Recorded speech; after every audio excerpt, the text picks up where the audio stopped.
Ladies and gentlemen, welcome to our PLAYDAYS Brawlhalla event. We have so many amazing grand finals lined up for you here today. Again, for this event, we had almost over 3,000 total competitors sign up and duke it out across the globe. But before we get into those matches, let's take a look at our event format and a little bit of an overview here. So again, for our PLAYDAYS Brawlhalla event, there were 3 regional open bracket finals, all taking place in a best-of-5 series double elimination bracket, again, across multiple regions here. And then your prize pool here today. As we break this down, first place is going to be going home with that Logitech G prize pack and $500 cash. Second place also receiving that G prize pack and $250 cash. Third place going home with $150 and fourth place going home with $100. Now, if you think that prize pack looks pretty nice, I have some great news for you. We are giving away that very prize pack as well. All you need to do to enter into this giveaway to be eligible for a chance to win is scan that QR code you see on screen there. But the prize pack doesn't just include that amazing Logitech G gear. No, I know there's been questions in the Logitech G Discord about this as well. Where else can I get these exclusive rewards? Well, you can win them in this giveaway. And that, of course, includes the Orb weapon skin, that in-game title, and that in-game avatar. Let's throw that QR code back up on screen just in case you missed it. Again, this prize pack, pretty awesome here, the full Logitech G Gear suite. And then, of course, you will also receive, if you win this, those exclusive in-game rewards. So love being able to kind of give you guys viewing right now an opportunity to win as well. But let's keep things moving and take a look at our schedule here today. Like we mentioned, there was multiple regional finals, regional tournaments, and here's how things shook out. We've got Bamya versus Ahmet coming at you first for our EU Grand Final. Then we'll go to South America, where we're going to have Kaina going up against Power. Then we'll close out the day with North America, where Java is taking on Marky Moo. Let's take a look at that EU bracket. Pretty intense here, I would say. Lots of Game 5s across the board as things neared that grand final, but it did end up being Bamya versus Ahmet in that grand final. But again, keep in mind, we do have a potential bracket reset where Ahmet was coming from that lower half of the bracket. So again, lots of exciting matches. We're happy that you guys are joining us here today, and I'd be remiss if I didn't bring in some other fantastic people who are joining us here on the virtual desk. We have your casters, Duke and Flambeau, joining us here. We'll start off with Duke. Duke, how you feeling today, man? Yo, I'm excited. Like you said, yesterday was a whole play day of people competing, and today we get to watch the grand finals and see who's going to be going home with some sick Logitech prizing, and maybe some people at home, like you said, are going to be going home with some of that goodness as well. So I'm hoping that maybe I could be one of those people. I'm not going to lie. I've got the Twitch stream open, so like low-key. Yeah, maybe, but, I'm trying to win too. I agree. Yeah. The in-game rewards and the prize pack, so sick. But Flambeau, checking in with you. How are you feeling going into all of these grand finals here today? I feel fantastic. Honestly, I mean, I got a chance to take a peek at some of the brackets earlier, and EU has been the most what happened here out of all the regions. So I'm really curious to see how Ahmet was able to plunge his way to the grand finals. It should be good. Yeah, I'm really excited again to kind of be here on the desk checking out all these matches. And like we kind of saw, lots of Game 5s leading into that grand final too. So being able to kind of see what Ahmet has in store is going to be exciting to be able to check out. And then like we kind of mentioned, it's kind of a rapid fire type of tournament here today, where we're just bringing you these grand finals after that huge day of Brawlhalla that took place yesterday. But but I believe our first grand final of the day is about to get started. So I'm going to let you two guys kind of talk about the matchup and take it from here. Okay, well, like Flambeau alluded to, Ahmet, kind of the big surprise of the day. I know a lot of people at home are like, who is this guy? I had to do some of my own research. Has never top 32'd in any event ever, so had an insane run. And I know like people are like, oh, maybe he had a really free run. He still had to beat Saphir twice to get here to the grand final, so he's not someone to absolutely sleep on. Low-key, they're telling me that he's an Xbox player who transitioned over to PC, so maybe that's the level up that he needed. Okay, well, that makes a whole lot of sense, I guess, because I was like, dang, this is a bracket where we got players like Acno, we got players like Mies, we got players like Munir, all entered, but the final two has come down to Bamya and Ahmet, and we're already starting off here on the Fortress Alliance, and I just want to see what this Petra can do, right? It's been a while since we've gotten to see Petra at the high level. Booney, Radish in the day, maybe we got to see it, but since, I think Munir is probably the most recent that I can think of. Yeah, it's interesting because once again, like a lot of people of late have been like, oh yeah, Orb, that's kind of the new hotness. But even then, there aren't that many people who are picking up kind of the OG Orb character. Instead, you've seen like Dusk on Java, or you've seen the Ezio even coming out from Use. But now we're seeing Ahmet, who's been playing Petra all of the weekend. Yeah, and I mean, so far, I mean, the first stock is going to fall here due to that neutral sig that we're seeing from Bamya. I mean, Mordex is a pretty comfortable legend for all of us here, especially that Fenrir Mordex. I think that will look very cozy for a lot of people who have tuned into Brawlhalla streams in the past. But I'm still waiting to see. I'm like, this is going to be a crazy punish or something. This orb play is fairly clean here, but we can't seem to get this first stock. Maybe a recovery, maybe a sidelight Sair, if we can get back on the stage. Yeah, I'm not even sure a sidelight Sair would do it just yet. Petra does have a lot of strength, but yeah, just not enough damage on Bamya just yet. I like the rotation from Ahmet going underneath, kind of fake out for an air, and then came in from the side to hit that side air and KO Bamya. Okay, let's see. A little bit of weapon starve action here. Ahmet trying to see what these gauntlets actually have in store here, right? We're kind of nickeling and diming around Bamya here. We've seen a lot of gauntlets in recent time, especially from Wu Shang in the doubles meta. But in the singles, also an extremely strong weapon. We're seeing exactly why here, right? Crazy strings like this. I'm surprised that sidelight didn't connect. Maybe a GCD light would have worked better there, but that's sad. I mean, it was a good attempt, and you know what? The gauntlets might be the big thing for Ahmet, because he's racked up a lot of damage in the just the raw gauntlet mirror match. Yeah, I mean, one D-Light recovery, and that's going to be the stock here for Bamya. Ahmet looking for that opening, needs to get back on stage. Great corner guarding from Bamya, just biding his time, but Ahmet does find a way back onto the stage now. Tries to get for a D-Light there. It's not going to connect. One more blow, not going to connect there either. Bamya, good defense. Yeah, good patience from Ahmet on that one. Bamya was kind of fishing with those neutral lights on the corner, and when he was stuck in recovery frames, nice! The neutral light is going to lead to the KO. Okay, so far, not bad at all. Ahmet playing, honestly, a very consistent game here, a little bit slower of a pace in this game one, as it looks like both of these players are kind of feeling each other out a bit. I'm surprised Bamya didn't try to go for maybe a GCN sig or something there, but another opportunity for Ahmet, goes deep with the ground pound, and now we're back in the corner yet again. Can Bamya keep him there? The answer is no, has been unsuccessful on securing the knockouts in the corner here. Yeah, I think Bamya's just a little over-eager. You can see him just kind of trying to throw out hitboxes and catch Ahmet, rather than kind of force out. Like, Ahmet's gone to double exclamation points twice now, at least. Opportunity here, and there, Adair could do it. He did get the wall touch. I think we need a weapon throw here or something. A little bit kind of slow on the edge guard there. Definitely just ran back to center stage a little bit preemptively, giving Ahmet a lot of space to get back on the stage. But that sidelight is going to go ahead and seal things up for that penultimate stock. And now we're coming down to the final stock of game number one.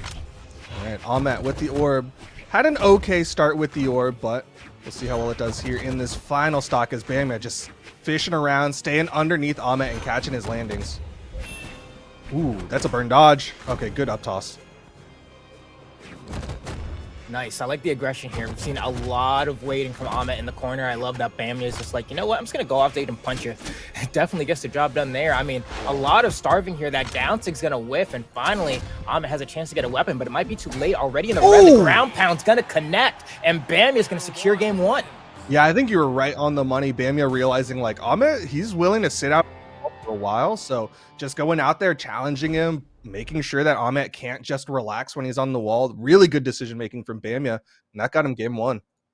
Yeah, honestly, a pretty close game 1, all things considered. I think the damage differential there was only about 80-ish damage, and so they were beating up on each other pretty consistently, but that last stock really did just kind of get away from Ahmet. But the Petra looks good. I understand how it got here. Still kind of looking to see more though, because I feel like there's something I haven't seen yet, maybe like a crazy X factor or something that like Ahmet just turns up. Because I'm like, yeah, to get through so many good people to get here, like this, was it just this calm, calculated EU gameplay? It might have been, honestly, because EU be like that, but like I like to think there's a little bit more sauce in there. We'll see. Yeah, for sure. I feel you. It's like Ahmet, we're expecting like a little bit something extra to have gotten past all of like those big established names like you were talking about earlier. But so far it's just been that consistent, honestly, really gauntlet play. The orb itself, yeah. I think I'm still looking for a little more from Ahmet, but on the other side, Bamia's just been looking really clean with his Mordex.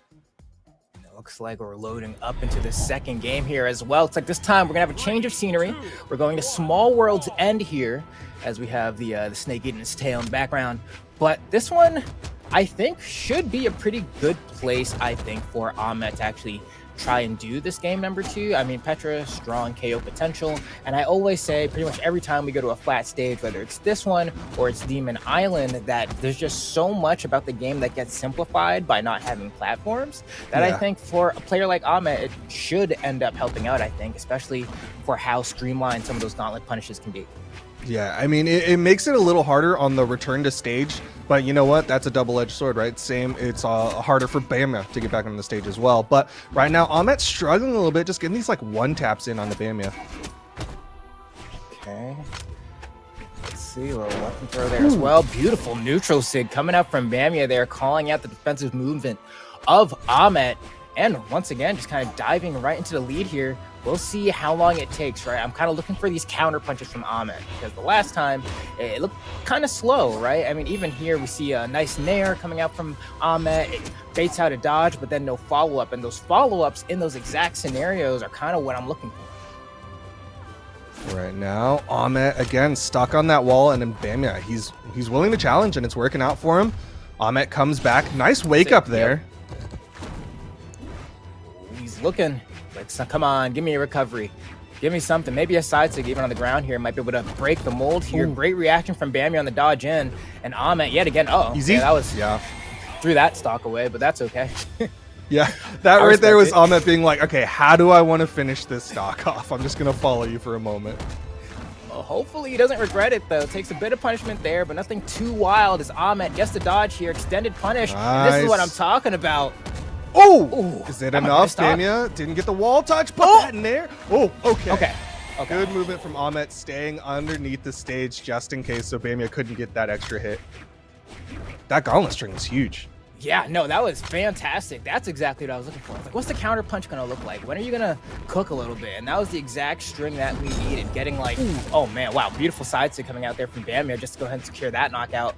And now we have ourselves a match, right? These two seemingly pretty equally matched. I mean, only an 80 damage differential, as I aforementioned in that first game. And so going to the second, the fact that it's down the last stock, similar damage ranges as well, really shows just how close these two are in the head-to-head as far as skill goes.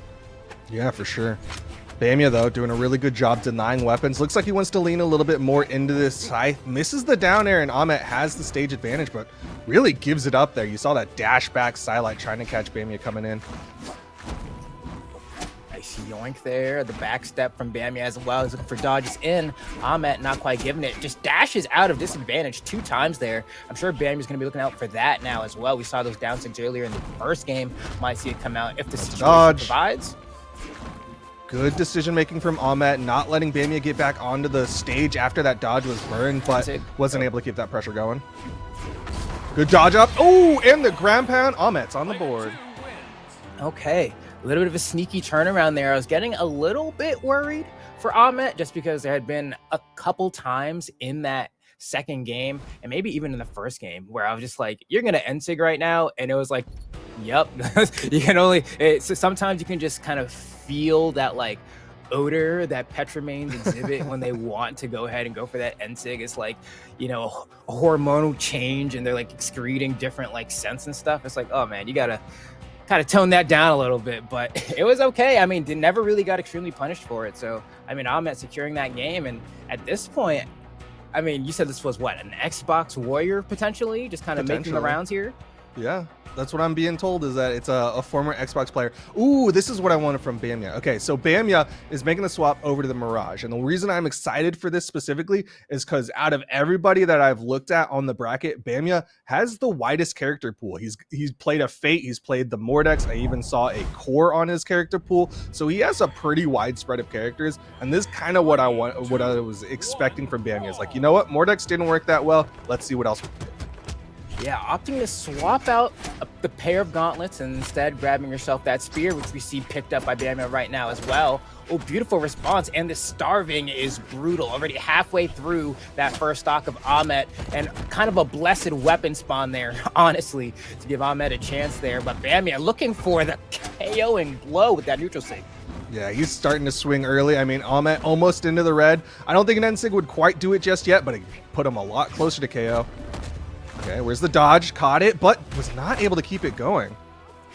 I do like that attempt though, right? You get that gravity cancel side light, that high, and potentially you have the ability to go ahead and get an early knockout, but instead it's going to be those ridiculously powerful signatures from Mirage taking that first stock. We see another N-Sig coming out as well. We gotta watch out. Wow. The dare bounce into the Ser Ahmet. Okay, Orb starting to come alive. It's definitely been a gauntlet game. No punish there, as Bamya was pretty much out of options, but Ahmet didn't catch the landing. Yeah, I thought that was going to be a classic neutral sig option right there. That time it seemed like the right time, but Ahmet going to have to kind of pursue a little bit longer. Goes for that ground pound. It's not going to connect. Bamya saves himself by getting that downer. That was hairy. Yeah, Ahmet not able to find the hit onto Bamya. Bamya with the spear now. This is that weapon that he swapped off the gauntlets for. Goes in for the downlight. Not able to hit just yet with it.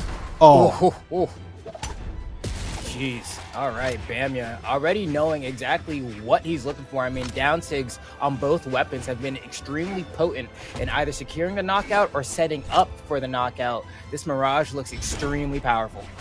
Yeah, I mean, that down sig, that might be the big thing that Bamya was looking for. Orb toss, still not enough. Neutralite could have done it, but Bamya managed to dodge through side air. Yep, that'll be the KO, but Ahmet is more than a stock behind. Okay, let's see. How do you bring this one back here? Granted, Mirage doesn't have that much defense, so a legend like Petra does have the ability to explode and bring things back, especially if you're able to find counter punches like this. There we go. Ahmet really starting to cook now. Hold on. That was the dodge. Okay, gets him over to the side, but Bamya able to get back on. Oof, no dodge. Done. Yeah. That's what happens when you get caught without a dodge at the corner of the stage against Spear, against Mirage, no less. You are not coming back from that. That was an absolute masterclass of why a high force Spear can really just kind of knock you out. Your life flashes before your eyes in just a moment. It really seemed like for a moment there, Ahmet was like really cooking, right? Like, oh man, these gauntlets are coming alive. And then you go one step too far where you burn your dodge at an attempt of extended offense, and it all falls apart in the blink of an eye. It's really, really tough if you're an Ahmet fan, just because like there are so many moments where he's cooking, he's in the kitchen, he's doing the work, but he just doesn't quite get the food out the door. And then you're just like, dang, it's just kind of like, just a little bit unsatisfying to see him not able to finish his plate. Yeah, no, I agree. It's like you slip on a banana peel right when you get the food out the window. Like you're so close, but it just never makes it to the table. That's kind of what we're seeing here is Bamya once again just absolutely relentless with this punish game on Ahmet. Ahmet seemingly unable to figure out how to respond on the defense. Bamya still untouched even. Yeah, Bamya looking so good. And it's even a different game plan. Like game number 3, he really was just trying to deny weapons from Ahmet at the beginning. But this time he's just full confidence. He's like, you know what? My spear's looking good. My sight's looking good. Ahmet's just in trouble. Okay, let's see how this one's going to kind of shake out here. The neutral sig, Jesus. Bamya really kind of, I don't really know. The swap over to Mirage really making the difference here. The Mordex are struggling to find these KOs, but not at all the case with this Mirage. The down SIGs, the N-SIGs, all finding the mark and getting these KOs relatively early as well. Just so potent of an aggressive option here. And look at this aggression as well, following the landings from Ahmet. Like, Ahmet, you gotta get a cheeky one here, maybe. Nice. Still not done. Okay. Keep it going. Oh, the dare! Wow, the rising down air, was not expecting that. That is insane. That's crazy. Okay, that's what Ahmet needed, man. That's a big confidence boost. He was able to get the food out the window, and now second stocks. Oh, the dodge down there was risky. Bamia just didn't respond with the end light as a kind of reaction there, but that could have been really bad from Ahmet. Definitely gonna go ahead and try to. Oh no, you don't have any resources really. Okay, cool. Poof. Just goes back to the ledge and we're playing his weight in game. The side SIG off the rip. Dude, I like it. Ahmet has been really conservative with the SIGs. You've said the neutral SIG a couple of times, but other than that, like, he has not been utilizing the SIG kit of Petra. Ooh, especially now if you do the side SIG and you go for the active input, that could be the stock for Bamia. Uh-oh. Bamia able to get that recovery. Ahmet once again on the wall. Bamia not going to challenge. Playing it a little bit safer here. Oh, nice. And that's going to be the stock. Yeah, that's kind of the trap of the soft platform and Bamia being really smart about it. It's like, oh, yeah, it's safer because there's another place you can land to. Bamia's like, okay, I'll just cover it with my giant spear recovery.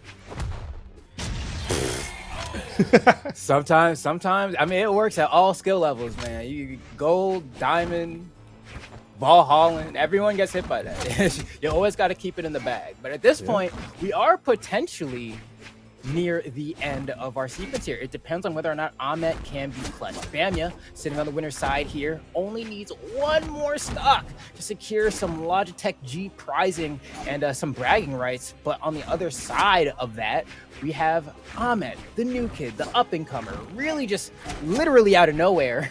If he's able to turn this around, we can go to a game 5 and then have the opportunity for a reset, but things are looking dire.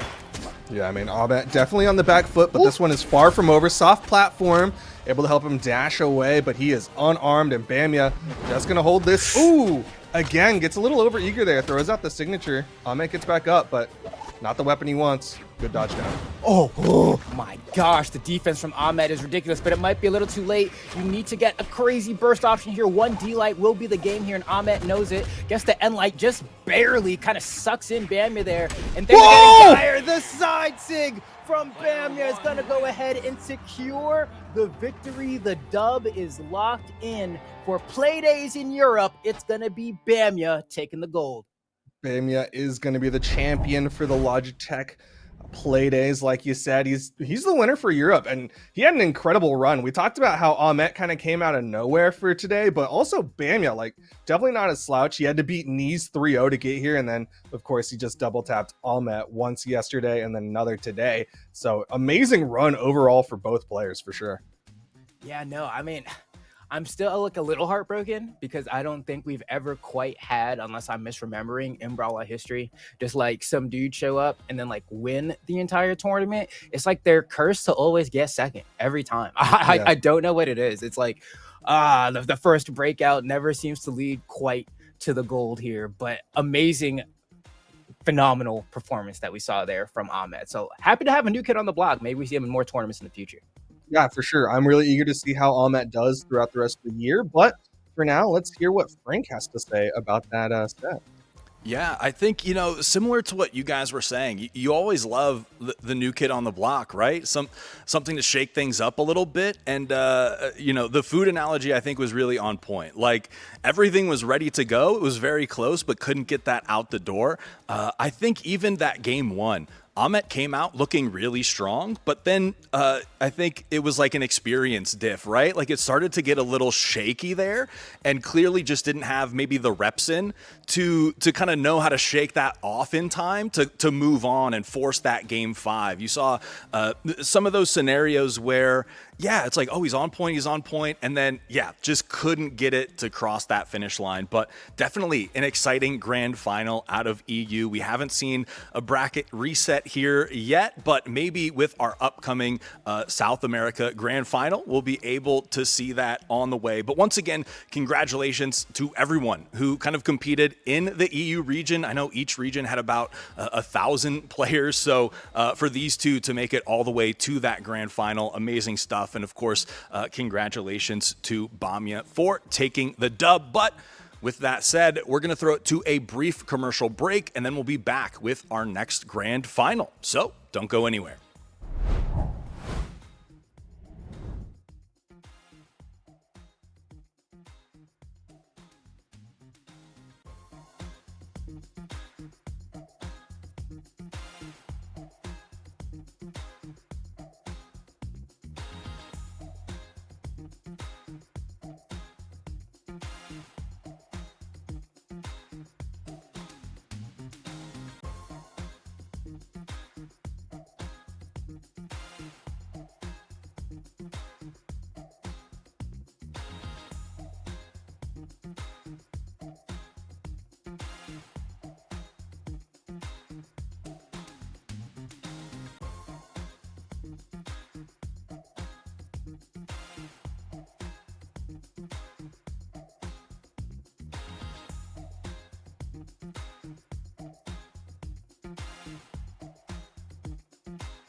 All right, ladies and gentlemen, welcome back to our Logitech G Playdays Brawlhalla event. We are getting ready for our South America Grand Finals, but before we get into that, we also wanted to make sure you guys were aware of some upcoming things we have going on. So, you know, we love Brawlhalla. Great turnout for our 1v1. So we said, let's do something else. Let's go ahead and throw a 2v2 $3,000 tournament on the calendar for August 31st. Again, these three regions are going to be eligible to play: North America, South America, and EU. And yes, for anyone wondering, if you sign up for this tournament and participate in the bracket, you will also be receiving those exclusive in-game rewards. That includes the orb, in-game title, and Logitech G avatar. So be sure to join up on our Logitech G Discord and find out how you can sign up for our upcoming 2v2 tournament. Now, back to what's going on today. Again, if you're just joining us now, we have 3 regional finals and that prize pool going down the list. First, going to be walking away with that Logitech G prize pack, $500. Second place, also receiving the prize pack, $250. And those are the matches you're going to be watching here on the stream. It is all grand finals all day here. So we are going to be moving into our next region. That's going to be South America, where we have Kinda going up against Power. So will we see a bracket reset here? I love the bracket reset. I'm always hopeful, but you never know what you're gonna get here. And here's the bracket, how things shook out for South America. Again, each one of these regions, over 1,000 competitors registered, but we are down to the final 2. So with that being said, let's bring in our fantastic casters yet again, Duke and Flambeau. Duke, how we feeling after our first grand final, and how you feeling going into our South America final here? Well, of course, the European portion was a good prelude. It was pretty exciting seeing some new faces and seeing what's going to happen. But South America, it's a beloved region. Today is going to be a really exciting match, or this set is going to be a really exciting match. There's a good head-to-head, which I'm excited to get into. And also just the run that Power's been having. He's been having an elimination bracket run, started in losers round 4 and worked his way all the way here. So it's been an impressive run overall. Awesome. And Flambeau, you excited to get into this one? I think the match is almost ready, so I might just get your thoughts and let you guys take it from here. But how you feeling going into our next matchup? I feel really good, man. I mean, we have South America. They're known as one of the hypest regions to ever do it. The action's always fast-paced and heavy on the action, so they're probably going to start swinging in 2 seconds. All right. Sounds like a plan. I'll let you guys take it from here. Well, we're getting into it. Of course, we've got Kinda versus Power. And of course, a lot of people at home are like, oh yeah, Kinda number 1. Kinda's going to win. But then you look at the head-to-head, and Power is up 15-20. Power has been winning more often over Kinda. Yeah, it's weird, right? Because it's one of those things where, you know, depending on how the bracketology kind of works out, if Kinda doesn't have to run into Power, that's like pretty much a guaranteed Kinda dub. But in the off chance that he does, things can get a little bit more difficult. And similarly, I think we're seeing something here that reminds us of Hughes at the mid-season championships, right? Whipping out that Alucard there, which, I mean, people have been trying it. I'm like not the biggest Alucard fan, but I don't know, people seem to like it. The weapon combination is objectively really strong in the metagame right now, so I get it. Yeah, I think if you're playing Alucard, if you're playing the Ezio's, then you're specifically playing it for the weapon set, not necessarily the signature kit, but you don't really need it when you've got stuff like downlight, side air, side light, side air for the easy KOs. Speaking of D-Light recovery, that's a classic one that we see in the sword all the time. Power getting that first stock and relatively unscathed as far as stocks can go, so should be pretty easy here to go ahead and try to maintain this lead. Kinda on the other hand, you know, kind of the powerhouse Taros player, but also playing a different Taros now, right? Because this is on a patch where we do have some changes over to both the axe and I think a little bit of added end lag on the hammer stomp as well. And so curious to see how Kinda's been able to adapt to those changes. Yeah, absolutely. I'm very curious because a lot of those changes, in a way felt very directly targeted at the way Kaina was playing, like the neutral light and the down light changes specifically. Yes. I think were really punishing to him. Nice stomp side air, still not quite enough. Hammer toss to try to cover the wall, but Kaina's playing from behind right now. Oh, yeah, and it's starting to look rough here. I mean, Kaina probably going to grab this weapon. No, actually going to bait it, then come back around on a second swing. But Power just getting all these guaranteed hits in, right? And I love that weapon throw to the end light there, forcing Kaina off stage, kind of coming down with desperation. And speaking of other changes, we also did get that nerf to Taros down sig as well for the knockout potential. So Kaina, as a player, has been nerfed. And it doesn't matter, because he still just got it like that. Yeah, I think like as much as those changes do feel really punishing to Kaina, at the same time, like a lot of things Kaina was doing was just having like really good neutral and just kind of like staying grounded and catching people and just letting that damage add up very safely. Yeah, I think the biggest change would likely be that axe downlight change, which we're not even gonna have to see right now because he has kind of the hammer in hand right now. Are we gonna swap over? No, he's gonna leave it there. He said, you know what, we're hammering it up right now, and I'm with it because I don't think there's a player in the game with a better hammer than Kaina. So you can pick whatever weapon you want, bro. Look at him cook.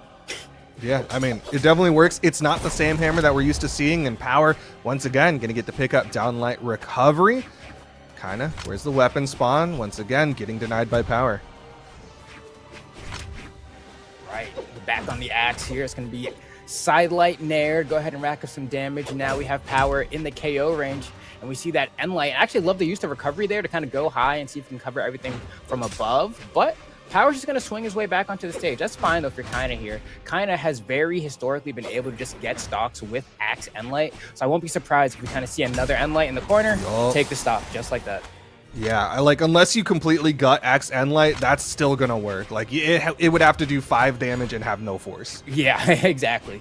Especially on a character like Taros, right? I mean, not really many Axe characters get it so for free. Ulgrim also pretty high 4-stat there, and of course, Imugi joining the ranks there with that really strong stat, but Kaina doesn't really care. His neutral has always been able to do it, right? Look at that chase, burns another jump to go ahead and hit Power with that nair, falling nair as well. It's like defeating Kaina's hammer is always a very specific challenge, but Power historically has been able to do it, but right now things are slowly falling apart. Weapon throw. Weapon toss over the corner. Recovery, and that's going to beat out Powers, and that's going to give Kaina game number 1. Kind of a steal, to be honest there, right? Getting that recovery with that hammer recovery away from Power definitely just kind of nuked his ability to get back onto the stage there, but Kaina's always proven to be consistent at doing stuff like that, so I don't think Power ever feels comfortable when going up against Kaina. It's always something you got to earn it every single time because Kaina does get the win sometimes. Yeah, right now, I mean, like, across all regions, most people look at Kaina as kind of the big person to beat, the top PR in South America, and in a way, kind of the top in the world as the winner of CEO. But again, I can't discount the fact that Power does technically have a winning record, and it's not even like a super old one. Like, he won in Trial of Baldur. He also won in Trial of Ymir. That's 2 events this year that he was able to beat out Kaina. So like, you can't sleep on Power just yet. And it looks like they're going to stick with the exact same legends. And I mean, I get it. That was a close game as far as games go. I am still curious just a little bit as far as like what adjustments Power is going to make. I feel like Kaina, despite that last game being close, Kaina did have like a firm like 160-ish more damage than Power convincingly. And so it's like part of that's going to be Taros, but the other part of that kind of is a tribute to how often we said earlier that like Kaina just wins neutral. Is he gonna finish it? Misses the Sair. Okay, wait, still got the hit. Still has Power on the corner, but Power's able to get back up.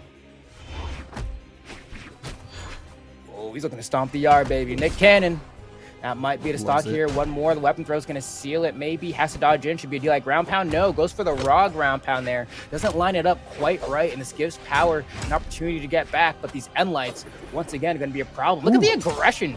Oh, but the chase dodge is going to get back because of it. Oh, kind of yeeted. No, he won't make it back. He threw it away. He threw it away. Yeah, got real over aggressive there, unarmed against Power, and Power completely capitalized that turnaround side air, and then making sure Kaina didn't get that wall touch.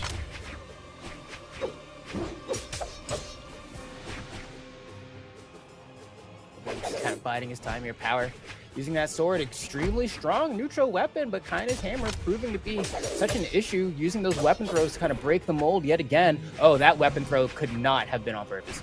Yeah, that was very far from the mark. Like, he was just trying to throw that one away, but he's over to the orb. Doesn't have Kina in that KO percent, so I'm actually not sure what he was looking for with the swap over to the orb, except... Oh! Okay, Ensig. Yeah, managed to yoink him there. Not going to be enough to KO, but, I mean, Power, such a massive lead right now, right? D-Light recovery should be enough, but doesn't actually get the D-Light there, just the recovery, and so has to fish for one more blow. But even if Power loses the stock here, he is so ahead of Kina. Wow, ambitious, but no punish. Yeah, Kina jumped away from that one and was not able to land down and hit that neutralite in time. Once again, Power on the corner, dodges through the downlight. This could be a real big lead as the side air connects. Yeah, I love just kind of that awareness from Power to recognize, like, kind of burned the recovery first, kind of far away from the stage, hoping you wouldn't get punished for it, but that is just one of the laggier moves you have on any weapon when you're making it back to stage, and Power, definitely not a consciously. Oh my god, imagine. That ground pound was insane onto Kina, and then to go down, hit that weapon toss, and go for the unarmed recovery. Power's starting to feel really confident considering he's got so much of a stock lead, and the Sear's not gonna hit! Yeah, that one's a little bit awkward because he gets the dash D-Light to the right, but then has to Sear to the left and just can't get the hitboxes to connect. And no punish from Kina there either. Goes for the side, like the end light will be more than enough to KO. But we are still down an entire stock if you're Kina here. You have to have a really explosive stock to go ahead and bring things back, and Kina definitely the kind of player that can make it happen. But you're going to need to see more of that pristine neutral that we know Kina for. And lately in this game, hasn't quite been working out. Oh man, Power, once again, starting to add up some more damage. Wow. At this rate, Power could be walking away with this game number 2. Misses the downlight, Kina. Gets a nice 2-piece. Okay, not quite in D-Light recovery territory yet, but the side air can put him in a really bad spot. The weapon throw, and he has no dodge here. Oh, that should have been a guaranteed side air. He didn't fastball enough, but it doesn't matter. Power is going to secure game number 2. Man, some very interesting options coming out from Kina in that final moment. I was really curious. Like, I wish I could jump into his mind for a moment, because like he went for exhausted recovery and then like down weapon toss before touching the wall. Like some of those things where I'm like, I think you could have done something a little bit safer. But either way, Power going to tie things up 1-1.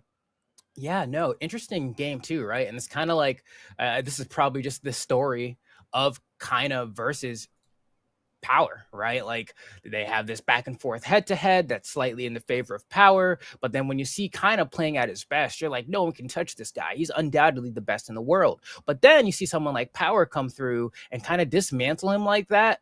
That really makes you start thinking, because generally when we see Kina lose, it rarely, if ever, looks that bad. Not to say that that was like a complete stomp, but it was a very convincing victory, all things considered. Yeah, for sure. That wasn't last stock red final hit and getting that one blow. Like that was Power pretty handedly in the lead.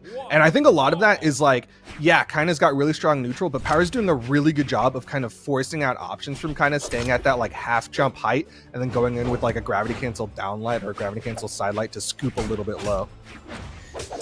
It is really cool too, just to like see the differences between Yu's trying this in the past and not quite being successful versus Power here, who's able to use the same legend and just kind of make things work. Oof. Okay. Good juggle coming out from Power.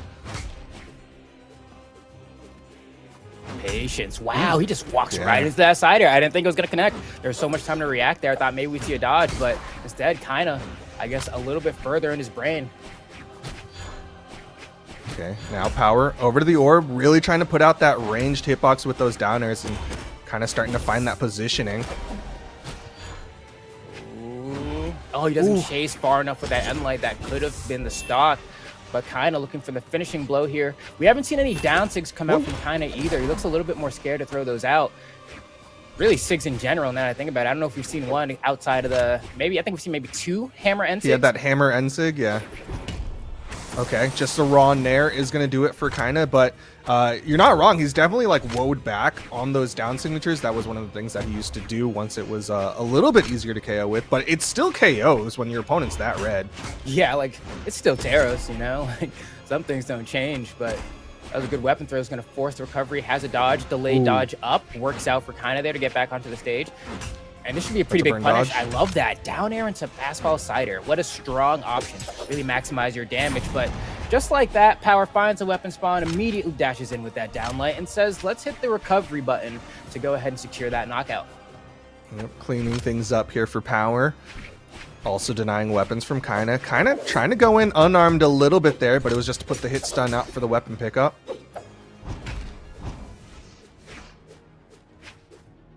Okay, biding their time here, really trying to play this neutral game, throwing out really safe options as well. Down airs, recoveries, things that are really hard to punish even if they whiff, especially for a weapon like Hammer. If you get directly above it like that, it's really hard to anti-air. Yeah, I mean, Power just being like a fly around Kind of right now, and it's working so well because he's whiffed a couple times and Power gets those punishes. Okay, let's see. No response to the spot dodge there. Just kind of stares and looks. Kind of recognizing he doesn't really have a fast enough attack to throw out there. He's not close enough to kind of get that stomp in time. So it says, you know what? I'll try to play off of what you do later. And we've seen a lot of those gravity cancel side lights at I'd say half a character height above the floor. I think that last one was actually a little bit high, but this could be the stock here. Power, nice. Yeah, really smart with Power, just letting Kind of burn himself out there, and then the second you saw those sweat beads, gravity cancel end light, all you got to do is deny the wall touch, and that's Power with the stock advantage. Okay. Kind of actually looking like he's getting maybe a little bit impatient here. You can see these stutter steps here. I don't believe them to be super pro micro adjustments. I think they're a call out to Power. Oh! Unarmed recovery extra. stage spike is ridiculous, but we'll take it. All right, but that's what Kind of needed. Able to even things up here. Once again, back on the axe. Jeez. They're giving EU a run for their money here. Yeah, or NA as of late, man. Yeah, I know. Oh. Okay, two-piece. Power not going to give him that third with that jump up, avoiding the nair. Okay. Good anti-airs from Kinda. Nice use of the recovery as well to cover a few different dodge options. Power responding back, though, gets the dodge on that as well, making that recovery a true conversion. It's tough here. These guys are really sweating it out here. They're taking their time. They're saying, I'm going to make sure every time I hit a button, I want to be at least 90% sure that it's going to connect, but looks like Power's getting the better end of those engagements. Ooh. I'm surprised that orb recovery beating out Kindah's axe recovery. Just the startup frames of that axe recovery taking too long. And once again, Power tries to babysit, but this time doesn't get it. Kind of a throw from Kinda here, has a jump and a dodge. Ooh, gets A little bit of a caught. help there. How do you get back? Do you get a weapon again? He does. He has the hammer here. We're still in Taros land. A side take in the corner will still KO even, but we won't have that opportunity. Power just plays it slow and steady. Death by 1,000 cuts. And again, I'm not in Kindness, but it feels kind of like, you know how whenever any balance patch comes out, there's a bunch of people who just see number go down and they're like, oh, that thing is done for. It's unplayable, etc. That's kind of the energy that kind of is bringing. He's not going for the same options that he used to because they've gotten hit with the nerf bat. And if you look at the raw numbers, the air damage, yeah, it's worse, but it's not drastically worse where I don't think he can get away with some of the things that he used to.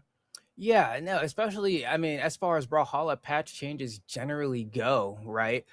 For better or worse, depending on who you ask on the X app, it'll be like, hey, all right, we shaved off 1 damage on this one, and then maybe 2 damage on this other attack. But rarely is it ever so harsh that it's like, this move used to do 15 damage, and now it does 10, right? It's rarely ever a change like that. And so, yeah, you shave off a little bit here, a little bit there over the course of a match, maybe you'll lose a deficit of 10 to 20 damage or something. But that's just all right, you got to hit him one more time. Is that so steep? Well, apparently for Kinda it might be, but we're here into the next one. Game number 4, Power ready to potentially reset here in this grand final set. And look at them moving, right? They're just dashing through each other. And really, as long as they see a dodge, they're not really willing to press that button. Kinda's going to be pressing that end light just because it's the fastest move in that axe kit really for a situation like this, especially since that downlight doesn't hit grounded anymore. He can't just use downlight as a kind of end all be all. I don't care if you jump or not. He has to know, is he jumping or not, and then pick accordingly. And it's making a difference in the way that he's playing the neutral. Yeah, that ability to dash land through that downlight now makes it so much harder for Kaina to pick kind of like the cover as many things as possible option. Even here, right? That would have been an undeniable downlight in the past, but now we're seeing Kaina kind of biding his time a little bit, really trying to pick and choose. Is this right? Do I just have to look menacing a little bit longer? Okay. Weapon toss. Just some soft pressure here from Kaina. He's playing this really safe again. Yeah, kind of an impossible edge guard to secure there without finding a way to get around that weapon toss. The stutter is enough to give Power the time to refresh his resources. And here again, beautiful response though, but that would have been a D-light in the past. Had to wait a little bit longer, found the end light instead. Unfortunate that he wasn't able to catch the landing of Power there, because Power was sweat beating as he came down. He also had the exclamation points, but Kaina with that damage advantage, but now he's unarmed and this could be bad. Wow. Okay, Power goes a little bit steep. That could have been a downlight ground pound. I'm surprised Kaina actually goes for the recovery there, but Power again with that half-height gravity cancel on the side light with this orb, especially since the hitbox has that sweeping motion where it goes under. You can do that quite a bit higher than most people would think. Yeah, he's getting away with a lot of those. And you can do it with the sword as well, just like that. Downlight, gravity cancel, neutral heavy. Nice cleanup there from Kaina. Goes for the optimal force. Right, Kaina really sitting here, really has to gamer it out, right? I mean, Power just kind of having a rough go at it here as far as like really dismantling Kaina. We did see that one game where Kaina really seemed to bring things back with the clutch play toward the end. I think that was game one. I know he let it rip. That's rare. Yeah, that was a wild one, and that one can be a little bit punishable. Good movement from Kaina, got around that ground pound there. That could have been real bad. 2 exclamation points, Power's up. Oof. Look at this. They are biding their time. It's crazy. Side sig maybe? Not enough. Falling Sayer, we're gonna wait. Beautiful anti-air, and that's it. Really good place coming out from Power. That neutral light again, denying the ground touch, and then goes out there just trying to make sure Kaina doesn't get the reset. Oh, Kaina on the verge potentially of getting hit by a 3-1 if you're unable to go ahead and kind of bring this one back. It's looking rough.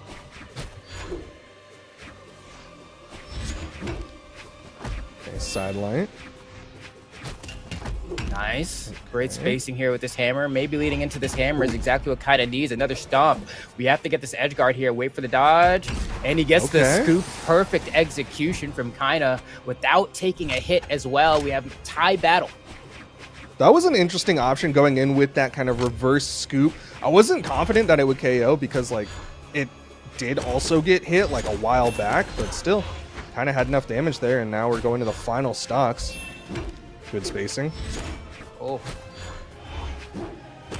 missing, man. It's rare that you see Kaina miss an attempted punish this often. I mean, that's kind of what sets his hammer apart from a lot of other people's is that dexterity. But right now, it's kind of falling through the cracks, and Power is playing like he really wants some Logitech swag.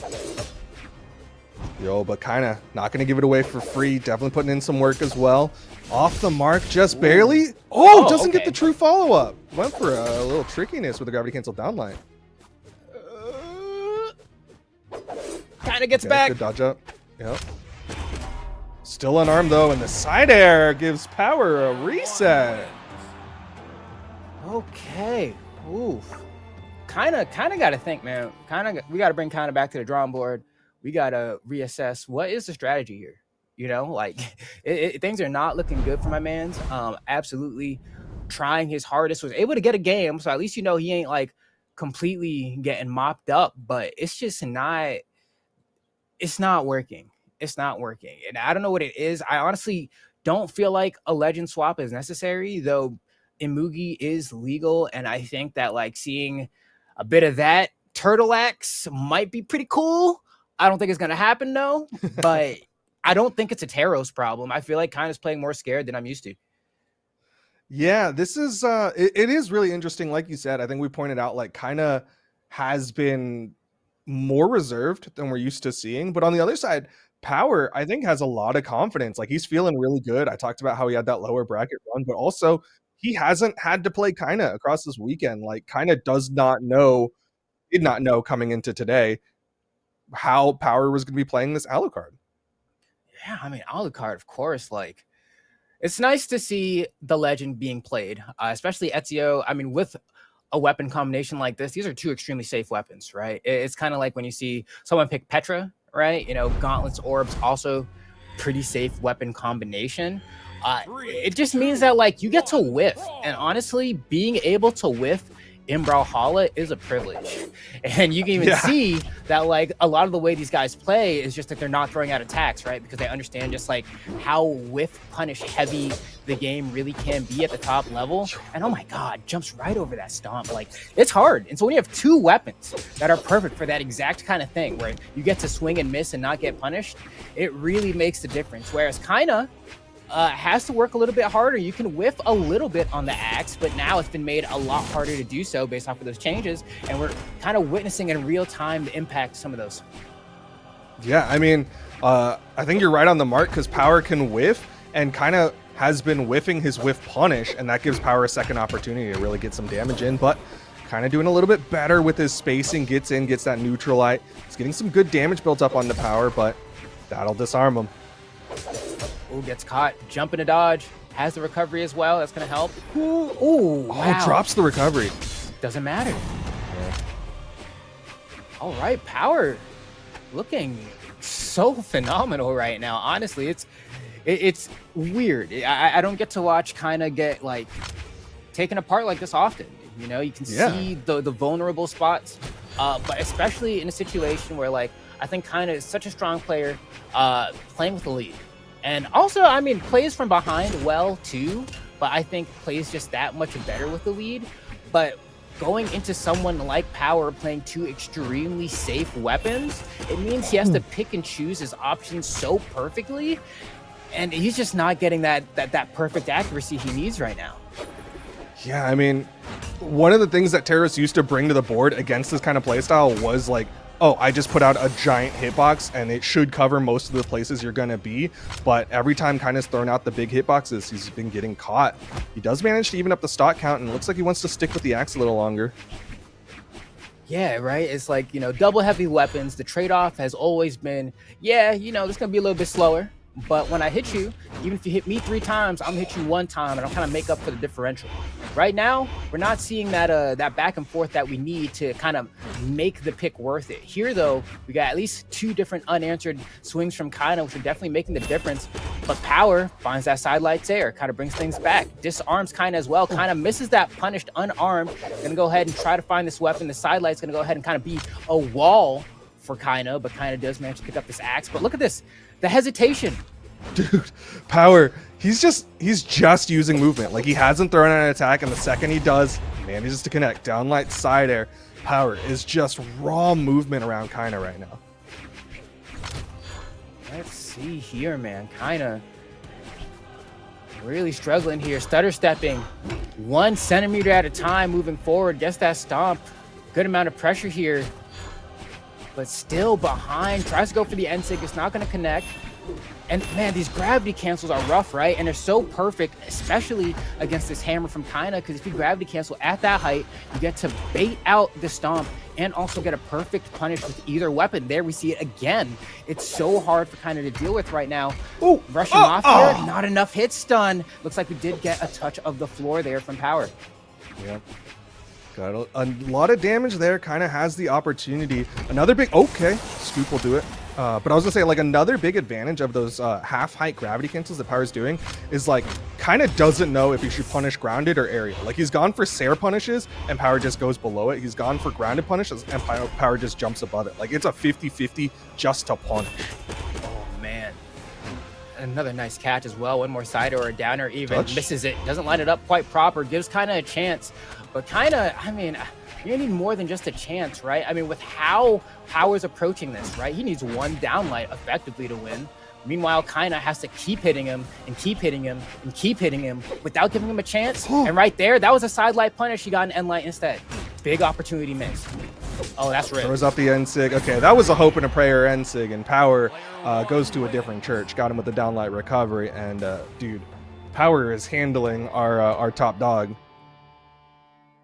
Yeah, man. I mean, I don't really know what the answer is here for Kaina. Kaina has just kind of been pushing on forward with the same game plan, and it's just not been working, right? Like, if the set continues to play out the way that it's been going, it's just going to be a very, very slow but eventual downfall of Kaina. Something has to change, and I think we saw shades of that in that last game. I think he just kind of pressed the SIG button in a couple situations where he probably normally wouldn't have. It's kind of like a desperation play to bring himself back into the match, and it never worked, right? And so then it just ended up being more opportunities to go ahead and have Power make and increment that lead even further.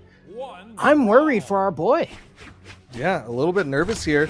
And I'm obviously not at the skill level of Kaina, but whenever I'm in this situation of someone with really good movement who stays on top of me, my degen brain says, do hammer down sig. That thing covers a bunch of different spaces.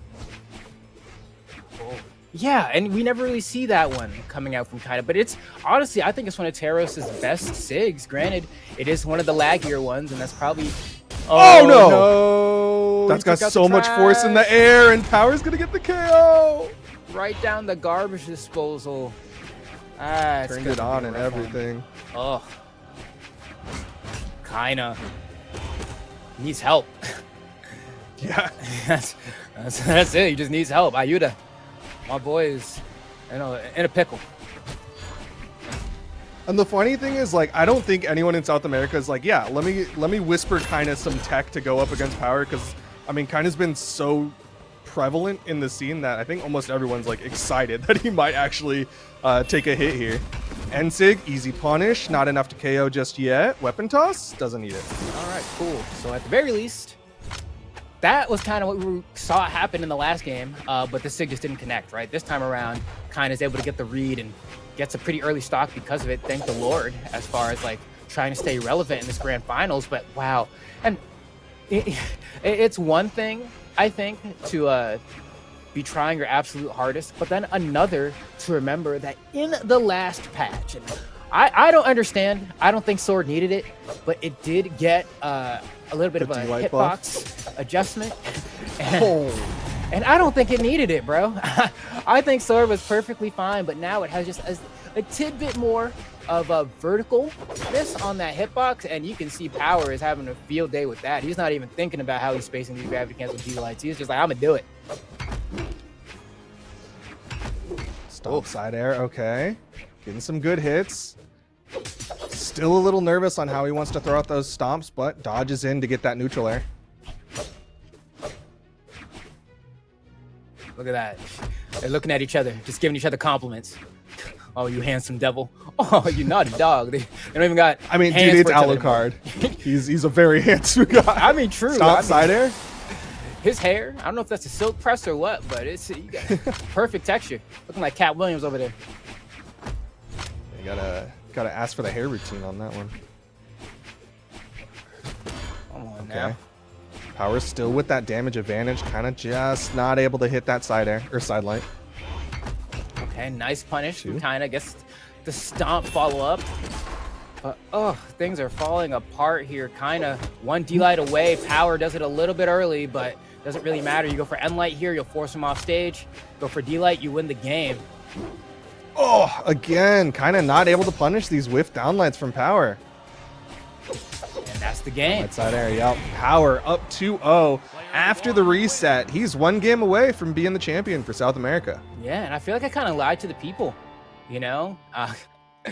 Before we hopped into this grand finals, I was like, I'm ready to hop into the South American action, man. They're so just aggressive. They like to go for the throat every single time. Some of the most superfluous plays, even things that don't need to be happening, but they just do it anyway for the swag, the style, the Vegeta of it all. It's like you have the opportunity right here and now to get rid of Cell and save the planet Earth, and Trunks is right there being like, please, Dad, finish him off. And Vegeta's like, no, son, he can be even stronger. And it's like, okay. And then we have the whole Cell saga going for like another 40 episodes. Here, I'm getting kind of shades of like, man, we're really greasing it, man. You know, they're taking as much patience as they possibly can. It's the exact opposite of what we're familiar with from the region. But as of late, we have seen this style pop up more and more, and especially in this grand finals, especially since Kai doesn't seem to know how to deal with it, right? It's kind of like when Megdi first showed up on the scene in North America. It was a very particular flavor of gameplay that you had to be familiar with and you had to have the answer for. Otherwise, Megdi, and these days kind of Raidish, would just slowly take your lunch money. It's like the most grueling, painful mugging to ever happen, but they would do it. Yeah, I mean, it's like you said earlier in this set, like it's the death by 1,000 cuts that comes out. Is they're not just like constantly running at each other and you know, trading blows, as much as it's like a lot of movement, and then once someone whiffs, the other one goes straight in. And in the metagame of Brawlhalla as well. Wow, beautiful. Wow, just tucks him in, man. That was such a nice way of securing that lead for himself. I mean, Power just staring down the barrel of what looks like a championship win here, just making it look so easy against one of the powerhouses you were saying before, the mid-season championship champion, Kaina. I remember we even had that interview with Kaina at the end of mid-seasons being like, bro, like, what do you do? How do you, like, for lack of a better term, just kind of like crap on people so needlessly? And it's plays like that do get him in the gold sometimes. But as of late, his response even at CEO is just like, I just play the game, bro. I don't know what to tell you. I just play. And just playing the game might not be enough right now. No, it seems like he hasn't played enough, at least since that balance patch, which was only a couple days ago, because he's struggling a little bit. But right now, this is probably the best look he's had within a game so far, and suddenly it's already falling apart. Okay, beautiful anti-air from Kaina there. Only lets the down sig rip Nice. because he had a missed dodge. No aggression from Kaina on the edge guard there. And we saw Power burn the dodge early. I thought we might see more aggression from Kaina, but wow. Old axe side air would have hit there, but we removed the elbow hitbox. Come on, elbows hurt to get hit by too. Yeah, dude, my elbows as a skinny dude, let me tell you, they're one of my most deadly options. Yeah, they're dangerous. Okay, Kaina though has that damage advantage. Neutralites, classic Kaina here, needs a couple more. Oh, okay, that'll be just enough, and Kaina finally has a lead here. And this is where Kaina, I was saying before, kind of plays best. Hopefully will be the difference maker here, because now Power is forced to approach, right? He has a disadvantage. He has to run at Kaina a little bit. Oh, Jesus Christ, man, he's so good. Gonna get his dodge hit. back though. Yep. And he hits him right before the dodge timer resets. You saw the sweat beast there. The moment I think Kaina got his dodge back, it was too late. Power with the perfect timing on that edge guard to get Kaina in a spot where he couldn't really do anything about it. I'm really surprised he didn't go for a jump nair. Like, he was already doing the jump, so I'm surprised he didn't just like try to cover himself, but worked out in Power's favor. Okay. Oh, nice double. Double down air. We need that from Kaina. Kaina at a point here where we can start fishing for the knockout, a side air or a neutralite in the corner. Maybe might be able to do it. Kaina retreats to center stage, is valuing stage positioning over forcing the knockout, and I respect it. Enlight will surely KO now. That's my win con. D-Light as well if he goes for the jump, but he does get the Enlight. Kaina is able to get a game on the board, but Lord, is he struggling. Yeah, that was not like a, oh yeah, Kaina's back on top. That was a sigh of relief. Kaina did not get handled again. But the damage difference was wild, right? 626 to 389, and that was still a last stock game. And I think a lot of that is attributed to these edge guards that we're seeing from Power. I think at least 2 of the 3 stocks taken in that game were from a D-Light Sayer into doing a gravity cancel D-Light Sayer before Kaina could touch the floor again, and then just getting the stock relatively early. And so you don't have to do all the damage if you're efficient, and efficiency is definitely winning out right now for Power. Yeah, I mean, Power's definitely caught Kaina's head peeking over those corners multiple times. Like you said, kind of reaching out there with those down lights as Kaina's trying to get back. Power's been he's been really efficient at denying options from Kaina. All right, game number 4. Kaina trying to force this to go all the way. We'll see if it happens as he's just dashing around the stage here, trying to see if he can open up Power. Was able to secure that last game just narrowly. Can he keep up the same shades? Okay. Kaina's going to get a little aggressive here. Goes in with the end sig. Nice scoop up as Power goes high. Some good damage for Kaina, but not a confident spot just yet. Okay, looking a little bit more willing to kind of pull the trigger in situations here. I mean, I thought we might see a down sig earlier on, but no response. Nice punish. Great punish. Okay, keep him with the axe. Going to just add it up safe. Okay. And Light is now a threat. And it will work. Is going to be the KO for Kaina. We're back to the classic Kaina strat. Build up a lot of damage and just let the axe and Light do the work. And you got to think about it, right? Like, how many stocks has Kaina got with an axe side air? I actually don't know if he's got one. I'm like thinking about it. I'm like, No, it's definitely rare. Like, even if he's going to go for a side air, it's like he's going to go for hammer side air before he goes for axe side air. Yeah, I feel like when he goes for axe side air, it's actually part of an extended punish sequence. Like right there, we saw him go for a double down air, but previously we saw him go for a fastball side air as the punish option. And so, like, sure, not going to lead to the KO, but when you do know or think that it's going to hit, it's worth locking in that damage, right? You're not going to have a more powerful option generally to go for. Oh, that was an ill-advised recovery, man. Honestly, I'm like kind of upset seeing that come from Kaina. I felt like that one was just like pretty poor for the level of play that Kaina tends to play at. I don't know if Kaina's been playing like a Lance character since the last like tournament or something, because that's what Lance players do, right? Is like they immediately try to throw out the Lance recovery because it's unsafe and then use your other movement to get closer to the wall. But Kaina's getting punished for it, and Power weapon toss just on the back of his head. You know what? I get it. There's no way you're going to be able to knock out off the bottom there. And if you do down air, it's just going to send him up. I think he thought maybe he could refresh the situation of maybe find a way to convert just because ground pound takes so long, but instead gets nothing. I do like the way that Kaina's able to play around that gravity cancel right now, though, right? We saw those gravity cancel side lights and D-lights on Sword, too, just being really difficult. But that time, we actually saw Kaina able to punish it. Oh, he caught him high again with those side airs. Did he touch? Did he touch? He did. Yeah, he's good. One more chance. Okay, the down air, but Power just immediately swinging on him. And Light? No, he doesn't let it rip. Nice patience from Power there. And Light, beautiful. Give him a taste of his own medicine, bro. It's like, I tasted this flavor of NyQuil too many times. Let me put you to sleep this time. Dude, and Kaina, he had to do a jump gravity cancel, and like Axe players crying. They're like, used to be I could just do the end light and he'd jump over it. You know what I'm surprised about? What's up? I feel like in a situation like that where you got the stock and you're trying to like mount a lead, I feel like most Axe players just go for side light, nair, gravity cancel, D-light.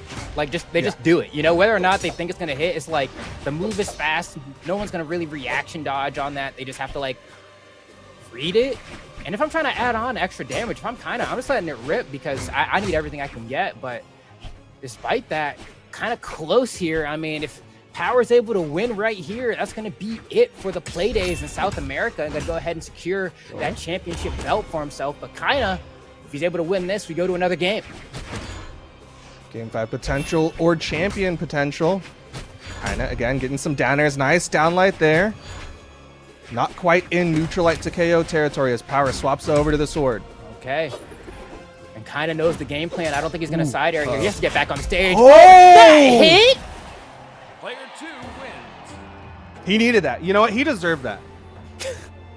That's crazy. That might be the highest I've ever seen an Axe side air hit. But I mean, it was a rising side air, right? So, you know, definitely kind of drag that hitbox straight up. But Jesus Lord, with the speed that kind of input that jump side air, you know, he was like, please God, Lord, please God. Just like, I need this, I need this, I need this, I need this. Crossing his fingers. Yes, we're going to game 5. Got just enough to get him that game 5. And that's really, really good. From kind of obviously like, yeah, he was able to adjust. You saw a much more confident kind of come into that game number 4. But one thing that I've definitely noticed from Power is he's been reaching for those side sigs, and especially off stage kind of started to recognize that, and he'll fast fall under it, then jump side air. That time will connect and KO. But I think kind of at least recognize that one little nuance of Power's playstyle. Yeah, right. I think it's a tribute to patience yet again. Really, this entire grand finals has been a competition of who can be the most patient. And especially when Power was able to convincingly secure these leads, he was extremely patient. But now that kind of has shown, hey, I can fight my way back into this thing. I feel like there's a bit of a kind of a desire to go ahead and think, you know what? I need this to end now. Now I'm falling behind. It seems like Kai might be able to do it. I need to scare him and just get rid of the stock right now before he has a chance to mount the comeback. And it's exactly what Kaina's looking for. Player 2 wins. But we did get to see at least the map pick that they were going to go to. I'm pretty sure it'll be just straight back to the same map unless, okay, yeah, it looks like Kaina had to disconnect and rejoin. But yeah, Demon Island, I think that's a really good pick for Power, especially with like how we've been really calling out how strong his edge guarding has been. Yes. I think that's a really strong pick because it's got such short walls. Yeah, it's weird because I feel like it is great for Power. Those tiny walls, as you mentioned, will be very useful and just kind of like forcing Kaina to go to certain places he doesn't want to be at.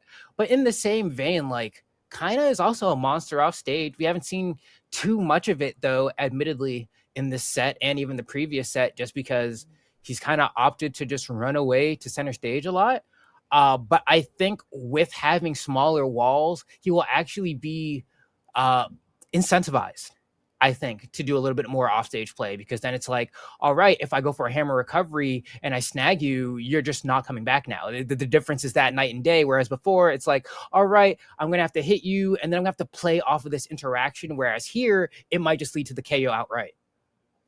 Yeah, that is a very valid point. Honestly, in my head, I was like, dude, if Kaina wants to win this, he's going to have to play more center stage, just because like when he wins on Demon Island, I feel like generally that's what he's doing. He's just having really strong neutral center stage. It's going to take him longer for those axe neutralites to KO because Demon Island has a pretty big KO box.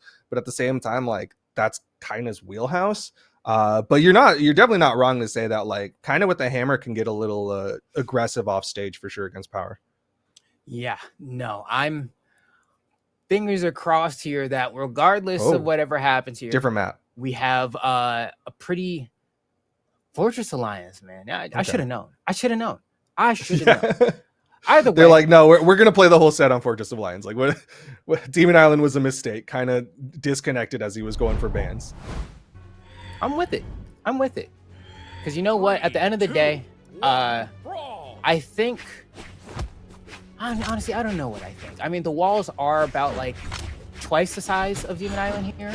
But on the other side of things, like I don't know if this platform really does him any favors. I feel like Power's been getting great use of it to kind of maneuver around when he's trying to figure out how to edge guard or shark even.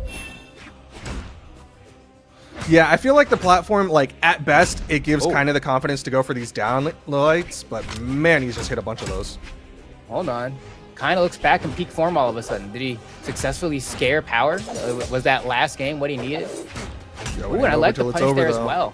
You see that immediate dash land into the end light instead of trying to go for a side air? If you went for a side air there, I think it would have been too slow. So I love his ability to be like, I just have to get closer on end light.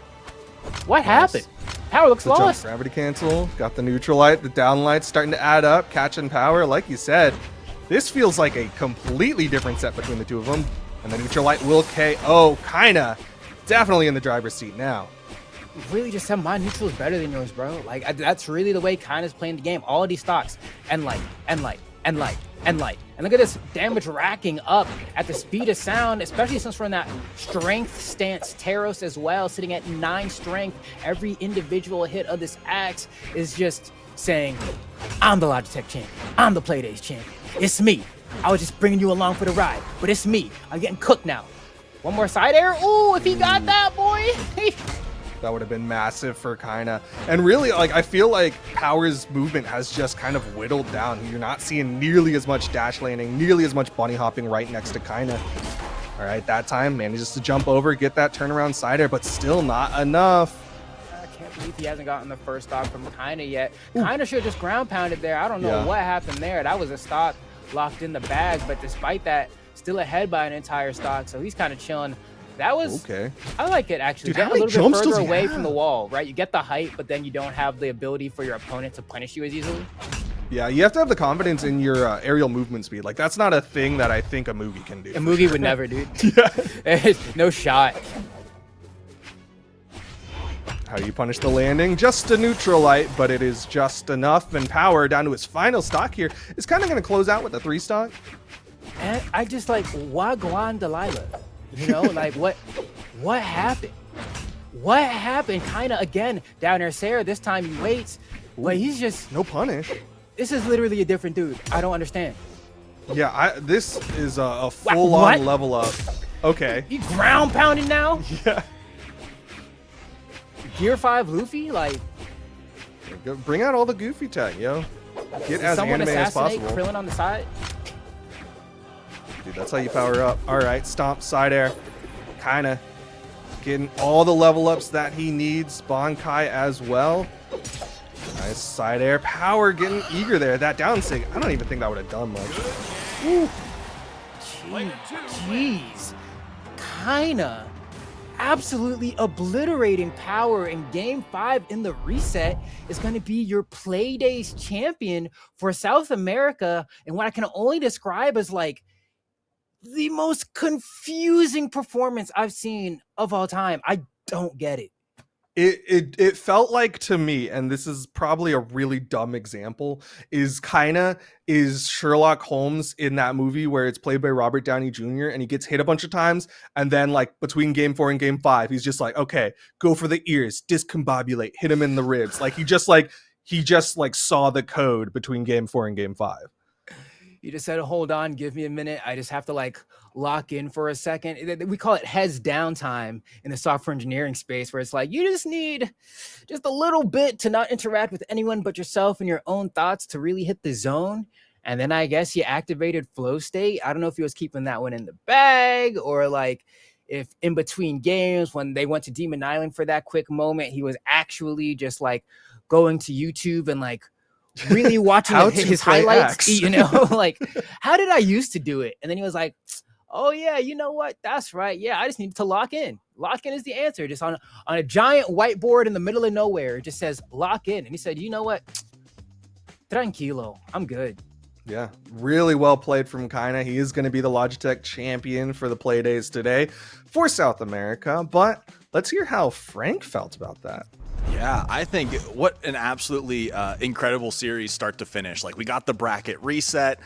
We had the full arc. We had the full narrative there out of those two best of fives. And, you know, like my theory too, just to chime in on that, is I think it was one of those moments where, you know, you guys were talking about nerfs and this had gotten buffed. I think kind of had one of those moments where he was like, it kind of hit him. He heard that like voice like over his shoulder where they were like, it was never the axe, right? And they're like, it was you the whole time. Like, and he then like had that like belief, like, because it was, like you said, that game 5, totally different feel to that entire thing. Like he didn't play worried. There was no hesitation, and just, yeah, found that flow state. But it definitely felt like one of those, like, you know, is this broken? Did they take this away from me? And then it's like, no, it was within you the whole time, kind of thing. So a really awesome game 5 to see. And yeah, that's going to conclude our South America region. But before we go to that break, we want to remind you guys of that giveaway we have going on right now. Again, scan that QR code to be entered for your chance to win this Logitech G prize pack. And then, of course, there's the opportunity, if you do receive that prize pack, you will also be receiving some of those exclusive in-game rewards, which includes the Logitech G keycap orb weapon skin, the in-game title, and the in-game avatar. So with that being said, one more chance to scan that QR code, but then we are going to go to a brief commercial break, and we'll be back with our final grand final of the day with North America. So stay tuned.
All right, ladies and gentlemen, welcome back to our Playdays Brawlhalla event. Now, before we get into our final grand final of the day, we of course want to remind you guys of an upcoming event we've got going on August 31st. And that, of course, is another tournament here, this time 2v2 with a $3,000 prize pool on the line. And again, similar regions to the regions we have going on here today, North America, South America, and EU. So if you want to find out more information, register, and, take a shot at that prize pool, go ahead and join our Discord at discord.gg/LogitechG.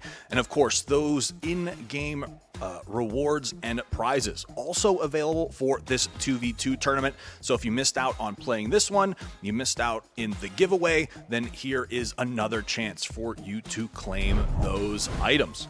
Now, here we go. Taking a look at our schedule, we are wrapping things up here with our NA region, where we have Java on the winner side of the bracket going up against Marky Moo. I'm taking a look at that bracket real quick here. A little bit stronger performances kind of all around, more 3-0s. I'm kind of seeing Java and Marky Moo. It's going to be a rematch of that top side of the bracket. We'll see.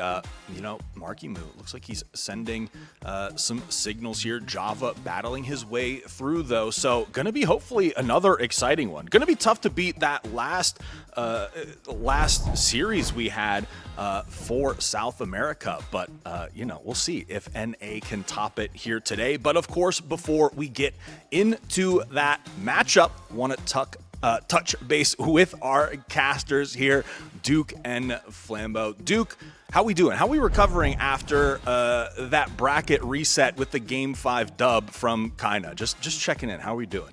I'm glad we got a little bit of a break, a little bit of a breather, some time to kind of recompose ourselves, because that was an impressive showing all the way around. And now we're going into North America, my favorite region, and I'm super excited to see Marky Moo in particular, because he's on the come up, and that makes me real excited. We love that. Flambeau, how about you? How are you feeling going into NA here? Similar feeling as Duke. I mean, Marky Moo is another new kid, but at this point has like quite a few tournament placings under his belt, but just kind of another meteoric rise to the limelight has been like, all right, where do these kids keep spawning from? So I'm like, let's see if he can do it against Java. Yeah, I think it's going to be another exciting one. And of course, love the chat, the discourse between, where does Playdays rank now? Like the Kaina versus Power, that history there. They're like, well, do we add this to is this like a back alley brawl? What's going on? But North America is ready. So I'll let you two take it from here. Yeah, talking about Marky Moo versus Java. Once again, we're seeing some orb on the screen. This time it's on Java, but he's also got the spear as a secondary weapon. Marky Moo, though, over to the Mordex.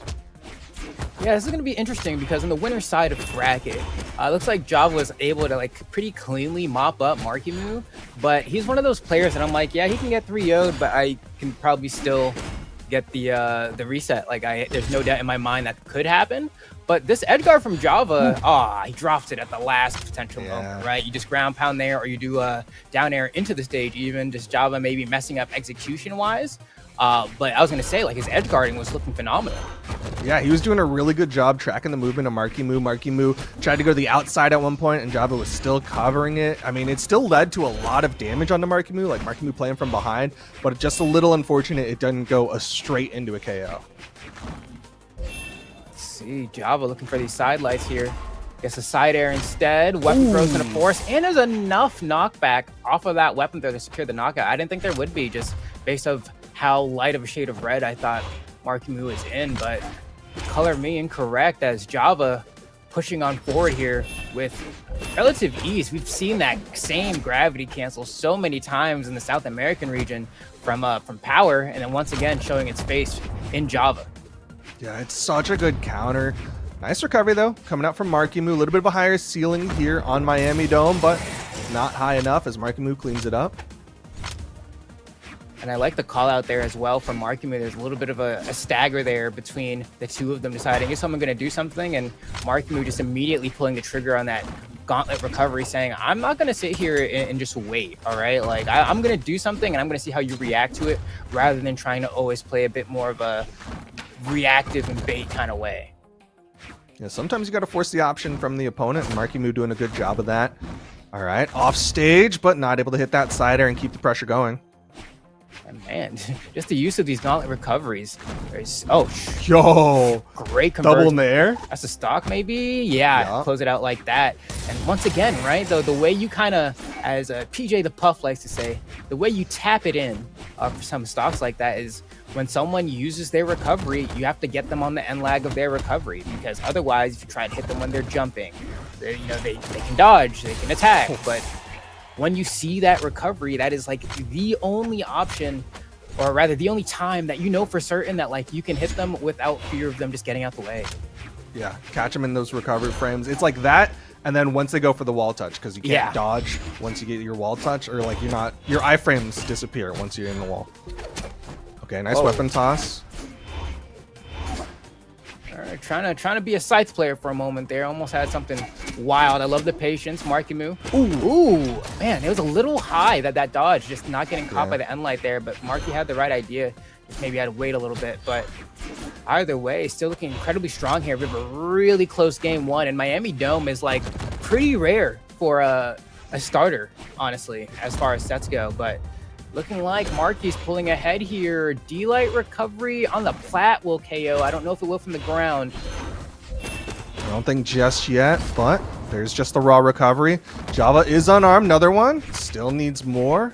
Yeah, gonna stick with the gauntlets. A little bit of a harder hitting recovery there. Oh, tries to chase him down. And there it is. No, he drops the true conversion. Imagine if Java brings it back now. Gets stuffed out of the recovery. So Java has a chance here. Has an orb in hand. Trying to maintain center stage. They're kind of jostling around these platforms. Ooh, Marky Moo burning a lot of movement, and Java catches the landing. Oh man, that's tough for Marky Moo, because yeah, he had a true conversion that could have KO'd, but he just did not get the hit. Rough stuff, dude. Oh man, Marky, he was playing so well too. Not only heartbreaking. And look at that, the damage differential is what, 16 damage. That's how close it was. 531 damage from Marky Moo. Marky Moo actually doing more damage than Java, but ends up losing that game one. And he's playing from the elimination side of bracket. And so like having those games matter a whole lot more. Whereas Java's like, all right, cool. I just win 2 more and I can pack it up and go home. So it's like, now you got to play that much harder if you're Marky. Ooh, Marky Moo gonna make the swap over to the Tesca for game number 2. I like it. Throwing away the Scythe, wants to have those boots on his feet. And then we're going to Western Air Temple instead of the Miami Dome. Still a double platform. I like this decision from Marky Moo. He was struggling. A lot of his KOs were like, he was going for those verticals. So now with boots, he has the option to go for that downlight side air and get some horizontal KOs. Yeah. And of course, you have that Tesca side sig as well. Really great for KOing off the side. Granted, you will have some issues trying to use the boots recovery to knock out, but you can always just go for D-Light's air, as you were saying before, so shouldn't be too much of an issue. Has the ability to pick where he wants to send his opponent. Oh, no reaction to that spot dodge, dude. He was in perfect position. Even just like a down air right there could have been some extra damage, but Marky Moo in a tough spot here. Nice. Turns it around. Needs a little more. Still has a chance. Oh, he touched. Pound. Yeah, he got the touch. And Java, he's going to be safe here. They're just going to play it out unarmed, but Marky Moo decides to pick up the gauntlets.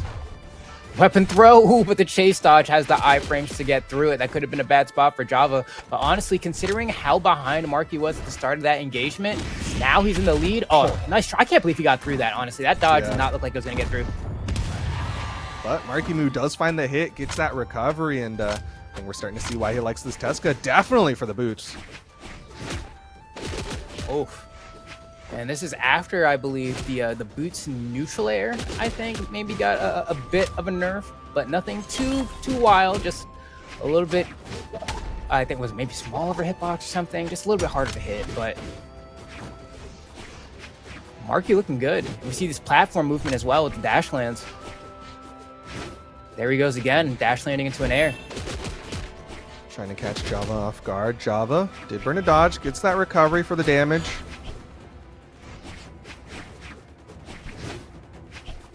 He's trying to catch Java. He's really trying to utilize those platforms, but Java catches the landing this time. Side light, side air. What's he want?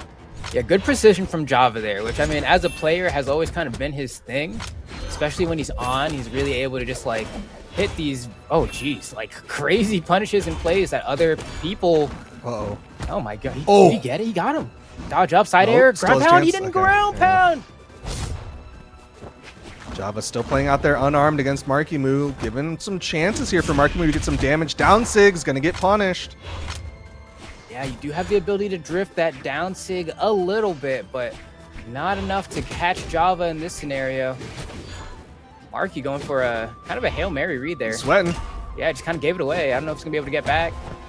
Unarmed side air is gonna lock in the stock for Java now on potentially looking down a 2-0 lead. Yeah, Java doing solid work. Markimu just off the mark with that gravity cancel downlight. Side Sig will still hit. Sorry, I got jump scared there for a second. All right, Markimu, how do you finish this? Ooh, not able to find the hit. Oh, nice try from Java. You can see once again trying to be optimal. It's gonna cost him maybe the stock here. Yes, it will get scared away from the wall, but you saw he tried to go for gravity cancel D-Light reverse Sair, right? Because he was able to hit Markimu off to the right side with no options. That would have just been the stock, but kind of got murked by the execution. Yeah. Ended up flubbing it just a little bit, but Oh, you know, he he got had the that extra recovery. stock and he's got this Oh, he got game. back, Oh no! I didn't realize Markimu he got back. touched. Oh, it doesn't matter. Yeah, you're not getting past that spear weapon throw. There's just no shot. 2-0. Hey. And that dude, that just makes the game one loss even worse because Markimu, this could have been a 1-1 situation. Yeah.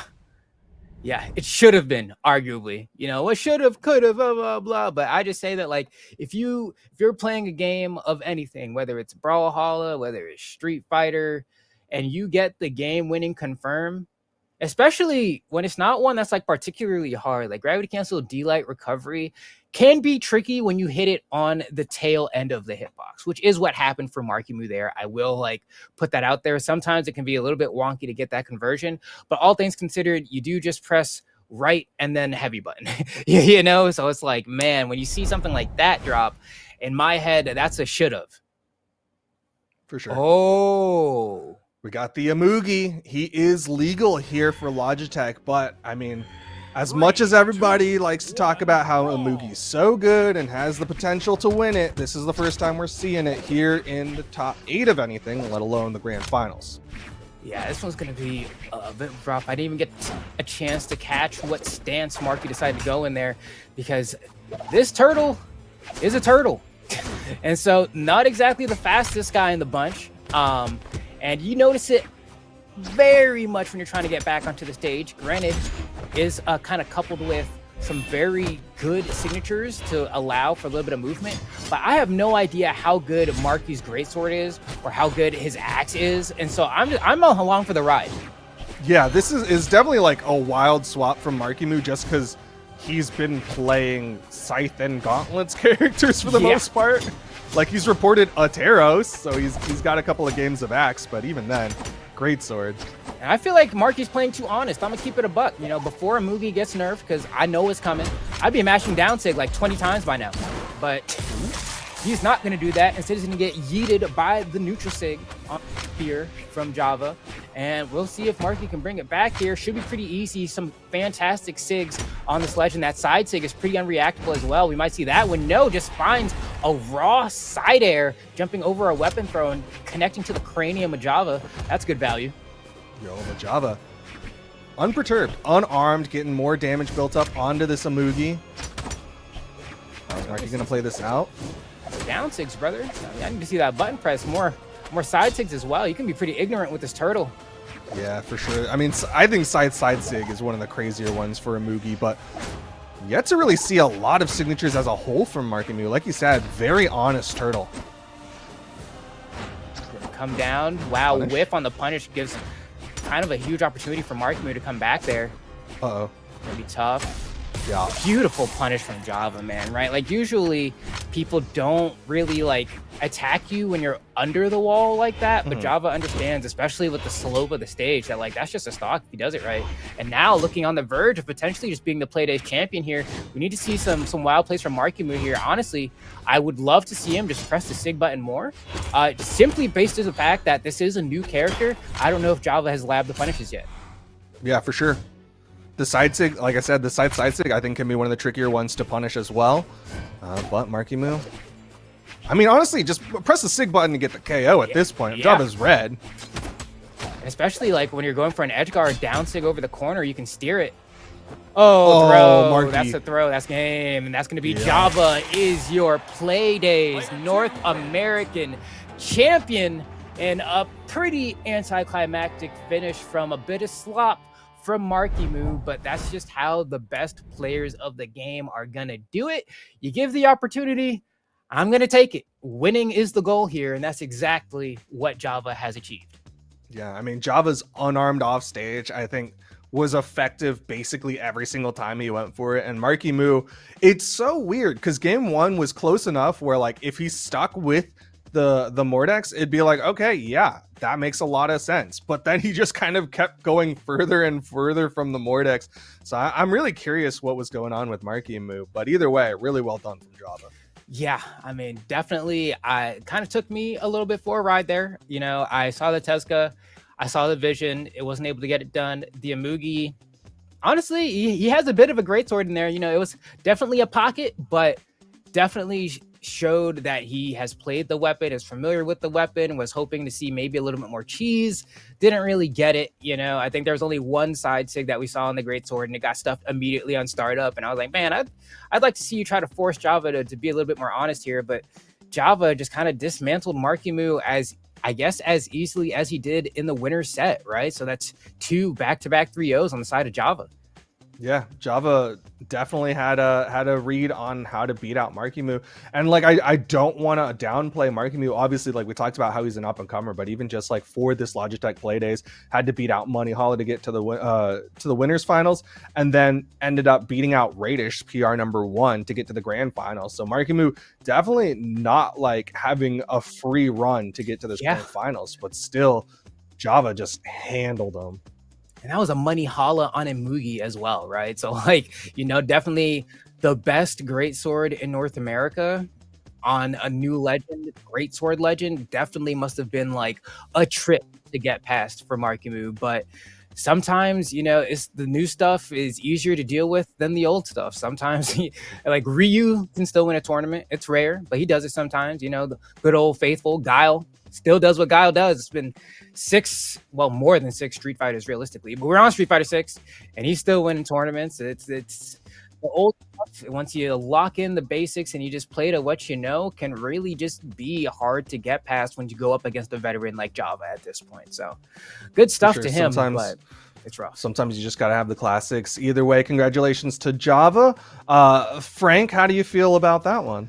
Yeah, I mean, that one pretty quick, right? But I think with regards to Java, it all just comes, you know, on the capitalizing on that game one victory. Like we all kind of agreed, like, yeah, it got gifted a little with one of it there, but it's what you do with that, right? It could have easily been 1-1, but Java was really just able to take that, carry that momentum, and close out the series. From Markimu, though, I do like a little bit of the experimentation, right? You know, you kind of have the Playdays Brawlhalla event is kind of the time to do that a little bit, test some things out in that competitive environment. You know, doesn't have the same qualifications as, you know, a major event, so you can kind of get a little bit of a more honest testing going on. So that was definitely fun to see. Saw a little bit of the Amugi, which was cool. An honest one, but still an Amugi.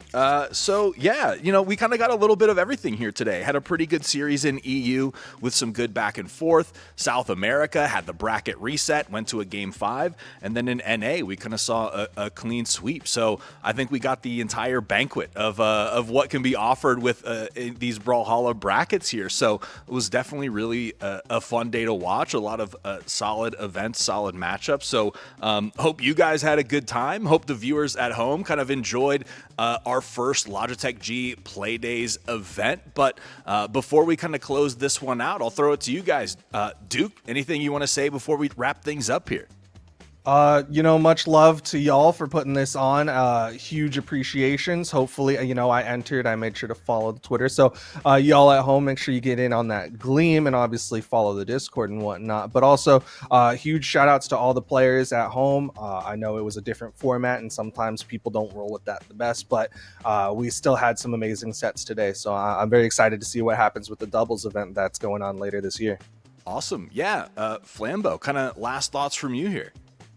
Same boat as Duke. Thank you for everyone that decided to partake in the Playdays event. I love when you give the community a challenge and they show up, right? And so we had amazing turnout. I'm excited to see how the next event goes as well. Seems like the start of just another beautiful thing to have on the calendar. I feel like we kind of spoil these Brawlhalla players a bit with how many opportunities they get to compete in a structured environment for really cool prizes and swag. And so I'm just happy to be here. Thanks for having me and Duke, and I'm just excited for more. Awesome. Yeah. And like you said, we have more on the way. And also, join that Discord. Again, let us know what you liked about the event. What didn't you like? What can we do better? We want to kind of run some awesome events that you guys enjoy as well. And yeah, we're happy to announce that we're already kind of keeping that train rolling with our 3K 2v2 tournament going to be taking place on August 31st. I do believe that link will be available in the Discord to where you guys can register. And if you didn't get the chance to snag some of those exclusive in-game items, you will have the opportunity here with that 2v2. So join that Discord, sign up, and let us know what you think. And then, finally, it wouldn't be an event without some winners. So just a final congratulations to all of our different region winners here. We had Bamya winning in EU, South America, the amazing comeback from Kaina, and then Java in NA with that clean sweep. So they will be winning that prize pack, the cash prizing as well. And if you guys entered in that prize pack giveaway, good luck to you guys. But from all of us here on the desk, we want to thank you guys for tuning in. We hope you had a good time, and we'll see you all next time. Peace.